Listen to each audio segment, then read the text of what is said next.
And we are so back! Yes. Tuwang-tuwa kami kasi itong mga kabataang artistang ito ay nagkaroon ng pagkaganda-gandang fairy godmother. Oo. Ito po si Alwin Ignacio, the diva that you love. Kasama ko ang aking kaibigang bonggang-bongga. Glency Bongga. Ito po ang Reality Show, ang Tarian at Talakayan Showbiz Edition. And of course, nakakatuwa talaga pag may mga kabataang artista na magbibigyan ng Oo pagkakataon nga. na mas lalong maglulingning at umariba ang kanilang mga estrelya. At mga pinag-uusapan natin ay ang mga sumusunod. Sino-sino ba itong mga ito, kaibigan Glenn? Ayan nga sila, Shaira Diaz, si Sofia Pablo, Isabel Ortega at Miguel Tan Felix, mga ano... At eto muna, sino ba ang fairy godmother nila na parang talagang wini-welcome sila at wini-bless na mas lalong bumongga ang stars nila at Oo. mag-sparkle in a major way? Yes, syempre ang walang iba kundi ang aking mahal na si Beauty Derm CEO and founder na si Miss Rhea Anicoche Tan. Oh, Miss Ray Tan, yan. Yes! Kasi po just recently, si Miss Ray Tan po ay naglabas at naglunsad ng kanyang bagong beauty products. Bagong brand. Bagong brand of beauty drink. Diba? Actually, ano siya, kumbaga supplement siya. Yeah, yun nga. So, may drinks at saka may mga ano. May supplement. Oo. Diba? Drinks and supplement. Kung saan ang pangalan nito ay Beldals. Beldals. At Beldals, kada isang dal, may isang sparkle talent na nagre-represent. Tama ba ako? Lahat sila alam ay- ko as a whole yun, ano. As a Lahat whole, sila, oo. Lahat sila ay ambassadors of the said health Products, drink, oo. health drink and supplement. Oo. Ang tanong, bakit sa tingin mo, itong si Shaira, si Sofia, si Isabel at si Miguel, ang napili ni Raytan? Ako kasi ano, kumbaga nakikitaan nila ni Ma'am Ray for sure ng katulad ko rin nakikitaan naman ng potential itong apat na ito na kabataan na ito. Kasi actually may mga nagtatanong nga sa akin, bakit sila? O yun nga, anong sagot Diba? mo? Ang sagot ko sa kanila nung aking research, alam nyo itong sila Shaira, sila Sofia, Isabel at Miguel, pag tinignan nyo ang kanilang mga social media accounts, milyon ang followers nila. Sa panahon ngayon, napakalaking marketing tool sa isang product para mas ma-promote yung product, yung social media. At itong apat na to, ang daming followers, tapos napakasipag pa nila mag-post. So parang sinasabi mo, malakas ang social media presence. Yes, oo. Apat na batang artistang Correct. to. From Facebook to Instagram, kahit sa TikTok, active rin yung mga yan. Kaya ano, Sige, go. kaya ka makikita mo talaga yung presence nila. Kasi yung iba, parang syempre, sa TV, medyo hindi pa ganun ka super big, 'di ba? Pero sa social media, ang lakas po talaga nila. So, ito na naman ang tanong ng mga intrigerang totoo. Maaring nga namang malakas sa social media, pero may convincing power ba para gumalaw ang produkto sa merkado? Oh, yes. Oo. Hindi usually naman kasi sa pagkuha naman ng endorsers, 'di ba? Minsan nakikita na rin naman ng mga companies yung mga products, kung yung mga brands kung talagang itong ine-endorse, kasi kung may mga nauna na sila ine-endorse, 'di ba? Kung meron bang bumibili or what. Siyempre, meron research din 'yan, and meron may 'di ba? study. May studies, Hindi lang 'di ba? basta-basta kinuha. Oo, 'di ba? Meron yung studies na ginagawa. So, malaki ang paniniwala ni Ma'am Ray na itong apat na to ay makakatulong. Oo. Nakakapagpagalaw ng produkto Correct, sa merkado. oo. Ako, amongst all the girls, ang pinaka-favorite ko si Shaira Diaz. Oo. Kasi parang sa tatlong babaeng pangalan na nandiyan, kasi Shaira Diaz, yung parang in a way, may mga nagawa ng pelikula, may mga nagawa ng TV show. Tama ako? Kasi siya yung nauna. Yes. Nauna siya. Kasi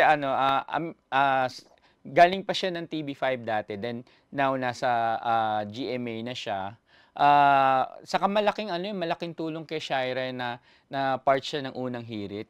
Kumbaga, kaya I think lumaki rin yung following niya sa social media because yung sa kanyang unang hirit din. At syempre, may mga projects din siyang nagagawa na talaga. At si Miguel Tan Felix, starstruck kid yan, di ba? Yes, Bata oo. pa lang yan, taga-GMA na. Mm. So talaga ang loyalty niya sa GMA at talagang he has grown up to be a very Mm. good-looking young gentleman. Tama ako, di Yes, ba? oo. Di ba? And siyempre ano, hindi lang si Miguel, pati si Isabel kasi yung dalawa, tandem yan eh. Yes. No? So, Magjowa ba sila?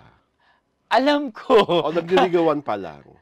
hindi ko alam yung ano yung history ng kanilang love life. Pero kasi makikita mo sa mga post naman nila na ang daming sweet ano nila sweet Mm. photos I together. think parang mas lalong nag-blossom ang kanilang closeness when they did Voltes 5 eh. Yeah, Doon oo, sila oo. nagkatambal talaga, di Oo. ba? Tapos alam ko sa Firefly, the movie, magkasama rin At sila saka doon. sa ano, mas kita mo yung kilig dun sa dalawa sa All Out Sundays. Oo, Ah, na napaka-supportive nila sa isa't isa na habang kumakanta si Isabel talagang super ano, super cheer, super palakpak si Miguel. Na ginawa niya rin nung kumanta si Isabel sa press con sa oo, sa launch. launch. Oo, kumanta si Isabel, 'di ba? So habang kumakanta si Isabel na Maybe This Time, si Miguel naman sumasayaw Oo, sa likod, yung 'di yung ba? viral Oo, dance naman. oo. Itong si Sofia Pablo, I first heard her name and yung itsura niya, noong ang mga taga-X, pinaglalaroan siya na siya raw ang female version ni James Yap Jr., ni Bimbi. What can you comment about that? Na magkahawig raw Na sila ni magkahawig Bimbi, na kasi. pwede sila maging magkapatid.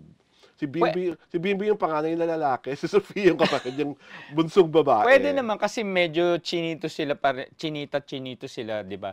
So at saka maputi rin. So wala namang problema kung Naging kumbaga magkahawig sila, oo, 'di oo. ba? Eto ha, Sophia, please do not get offended because I heard you sing during the lunch and I really hope one of these days you get more practice, 'di ba? Saka Para ano, para para mas lalong humusay yung pagkanta mo. 'Di ba? Kasi amongst of all those people who sang that day, mm. parang sa'yo ko kinabahan. So ano, parang voice lessons Yes, more pa, voice oo. lessons kasi kami nananalig talaga ang pagkanta, skill yan. Nahahasa, humuhusay. Basta practice ng practice. Mm. But ako, congratulations, Ma'am Ray.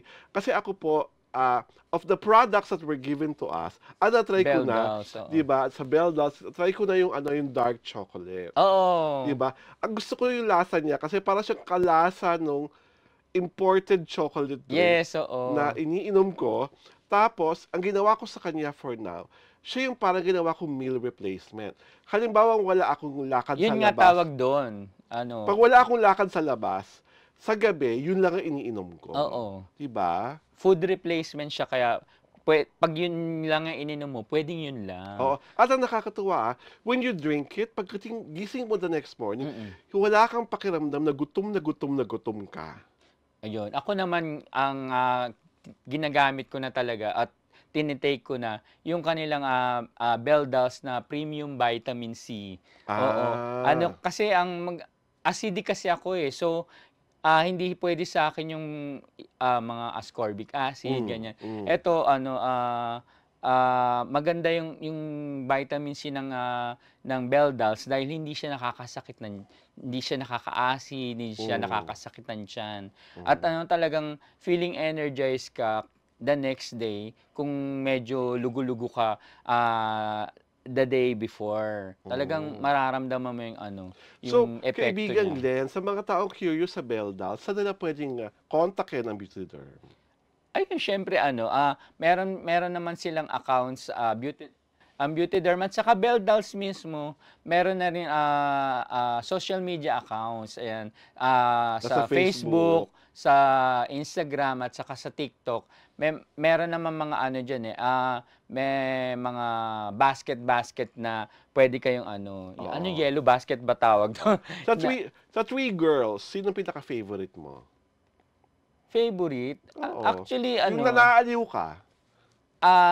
Si ano kasi, si Shaira dati kumbaga nung ano nga, nung magkita nga kami, sabi niya sa'kin, "Kuya Glenn, na-miss kita." Totoo, na-miss ko siya kasi Hmm, dati ko na siyang nai-interview, eh. So, napakabait pati na ano, na bata.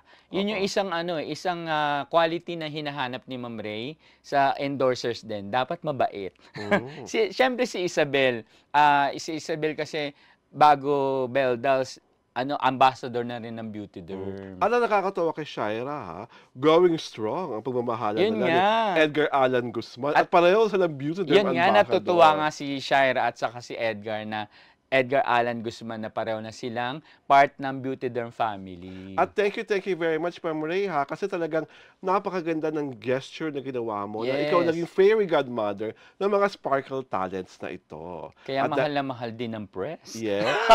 Dahil dyan, ito po si Alwin Ignacio, The Live That You Love. Kasama ko ang aking kaibigang bonggang-bongga. Glency Bongga. Ito po ang The Katie Show, ang Tarya na Talakayan Showbiz Edition. Yes, love you, Ma'am Ray.